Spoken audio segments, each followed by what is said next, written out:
Hoje vamos iniciar uma série do Sermão da Montanha no livro de Mateus, capítulo 5, versículo 1 até o versículo 16.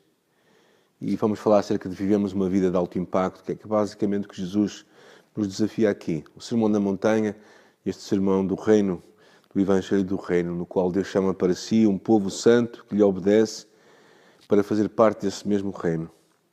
O Sermão da Montanha, na verdade, permanece mais como um manifesto do reino de Deus. Um lugar onde Jesus coloca e mostra como nós devemos viver vidas radicalmente diferentes. Os ideais do Sermão da Montanha são para toda a vida. É algo que nós vamos certamente ser desafiados. Mas Deus também coloca isso ao nosso alcance, ao alcance de todos nós.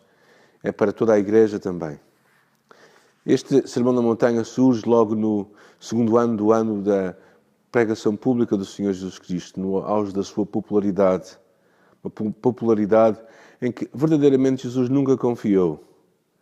Espero que tu sejas encorajado pelas mensagens de Jesus neste dia e vejas estas bem-aventuranças, o que nós chamamos as bem-aventuranças ou estas qualidades espirituais como verdadeiros desafios para a tua fé e para a minha fé.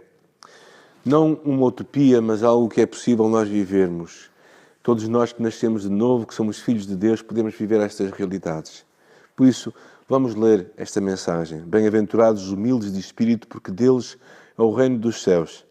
Bem-aventurados os que choram, porque serão consolados. Bem-aventurados os mansos, porque herdarão a terra. Bem-aventurados os que têm fome e sede de justiça, porque serão fartos.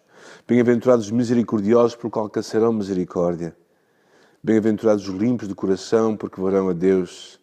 Bem-aventurados os pacificadores, porque serão chamados filhos de Deus. Bem-aventurados os perseguidos por causa da justiça, porque deles é o reino dos céus. Bem-aventurados sois quando por minha causa vos injuriarem e vos perseguirem e mentindo, disserem todo o mal contra vós. Regozijai-vos e alegrai-vos, porque é grande o vosso galardão nos céus, pois assim perseguiram aos profetas que viveram antes de vós. Jesus começa a falar acerca destas bem-aventuranças ou estas oportunidades de nós vivemos o seu projeto para a nossa vida e começa falando acerca de humildade, os humildes de espírito. Humildade é isto mesmo, reconhecer que precisamos de Deus e do seu apoio, tal como David afirmava no Salmo 34, por exemplo, quando ele dizia: eu sou pobre e necessitado, mas o Senhor cuida de mim. Humilde vem da raiz da palavra que significa abaixar-se ou encolher-se. Aquele que é, sendo incapaz de salvar a si mesmo, se volta para Deus e reconhece a sua grandeza e o seu amor. Pedro mesmo afirma que Deus resiste aos soberbos, mas dá graça aos humildes. E o Calvino dizia que só aquele que em si mesmo é reduzido a nada e repousa na misericórdia de Deus é pobre de espírito. Deus procura assim homens e mulheres humildes, pobres de espírito, homens que oram e vivam numa total dependência de Deus, sabendo que o reino de Deus, tudo o que nós possuímos, vem do nosso Rei. No versículo 4, Jesus fala da segunda qualidade, fala: felizes os que choram, porque serão consolados. Chorar os nossos pecados, chorar a nossa miséria, chorar a convicção de que nós verdadeiramente precisamos de Deus. A aflição referida aqui vem-nos por escolha e não por uma necessidade. Tristeza, segundo Deus, dizia a palavra de Deus em 2 Coríntios, é aquela que produz arrependimento para a salvação.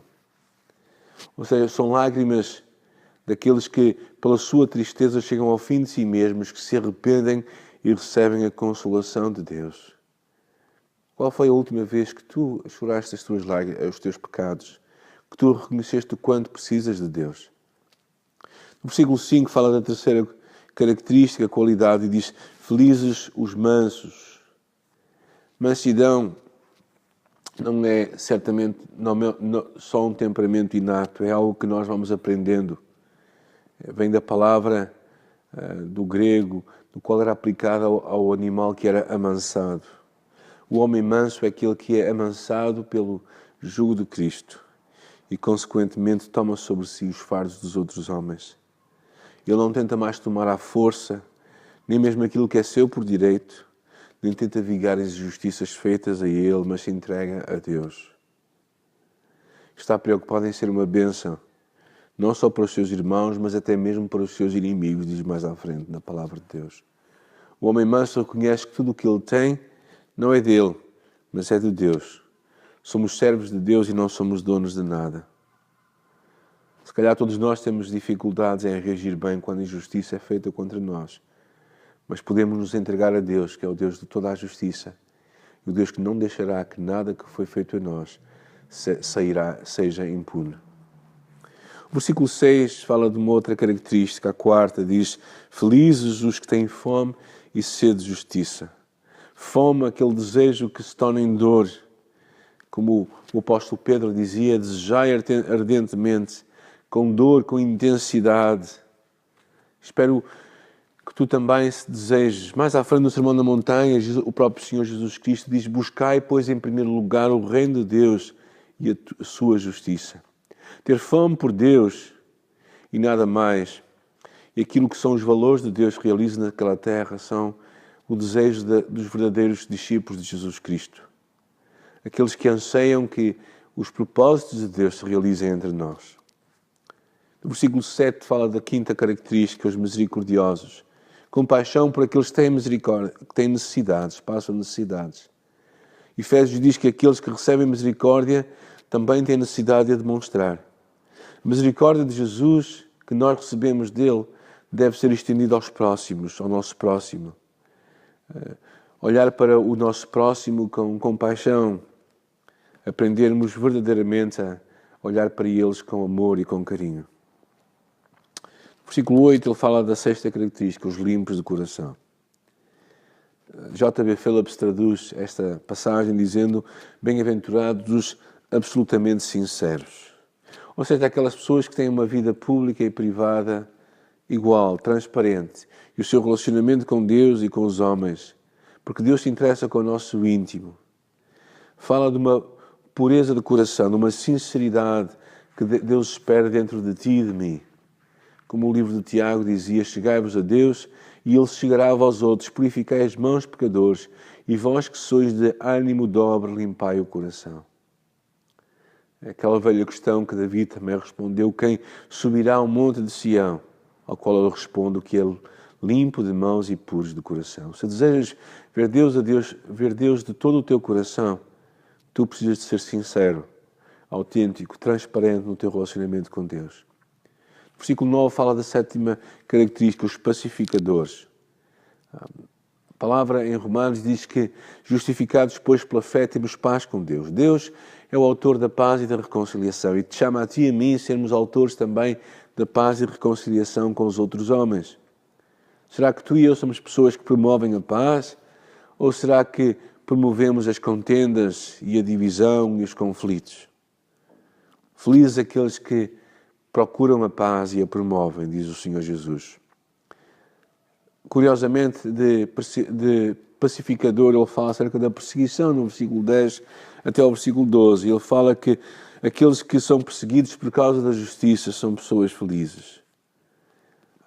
O Filho de Deus nunca escondeu que o sofrimento seria uma realidade para os filhos de Deus. E os pacificadores aqui se tornam perseguidos. Jesus passa à perseguição, da paz, da reconciliação, à hostilidade. E Jesus claramente fala que quando perante a rejeição, o desprezo, a injúria, a perseguição, que virá tantas vezes como sendo discípulos de Jesus Cristo, Jesus nos aconselha a reagir de uma forma adequada. Ele mesmo vai mais longe do que nós se calhar poderíamos pensar. Ele diz: regozijai-vos porque o vosso sofrimento não é vazio. Ou seja, nenhuma ameaça temporal pode intimidar aquele cujo tesouro verdadeiro está garantido no céu. Como alguém observou, não é tolo quem larga o que não pode manter em troca do que não pode perder. Se somos filhos, como Romanos 8,17 diz, somos também herdeiros, herdeiros de Deus e co-herdeiros com Cristo. Se é certo, com Ele padecemos para que também sejamos glorificados.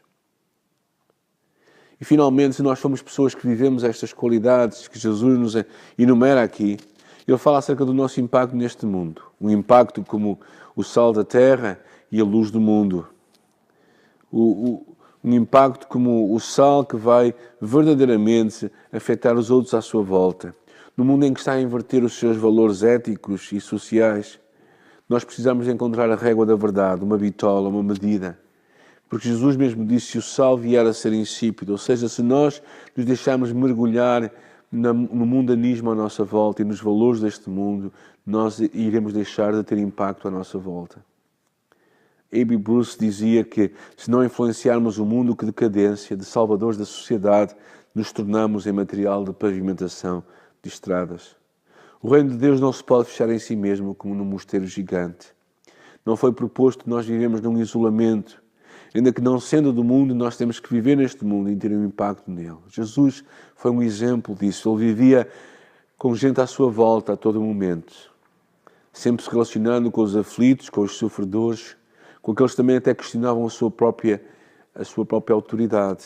E eu e tu precisamos encontrar um espaço no nosso mundo onde podemos impactar a nossa sociedade, onde nos podemos envolver ajudando aqueles que estão solitários, onde nos podemos envolver em causas sociais, porque se não for assim a nossa religião só vai ser louca e vazia. E finalmente Jesus nos encoraja a termos um impacto espiritual à nossa volta também, como a luz do mundo.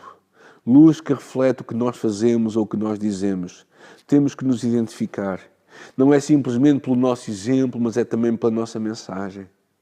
Tão importante como é adorar a Deus de acordo com a sua vontade, também temos que nos lembrar que há homens perdidos que precisam de ouvir falar acerca dele. E por isso nós somos encorajados a vivermos a nossa vida para que Deus seja glorificado. Não na nossa força, mas para que, através da nossa vida de arrependimento, a vida com as bem-aventuranças que são aqui enumeradas, destas várias bem-aventuranças, através da nossa vida nós iremos atrair outros para Deus. Eu gostaria de te encorajar com um pensamento final.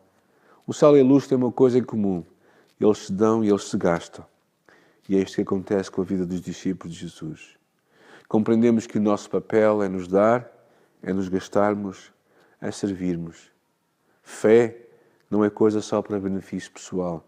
Fé é para que sejamos de benefício e de bênção para os outros. Que assim seja também na tua vida e na minha.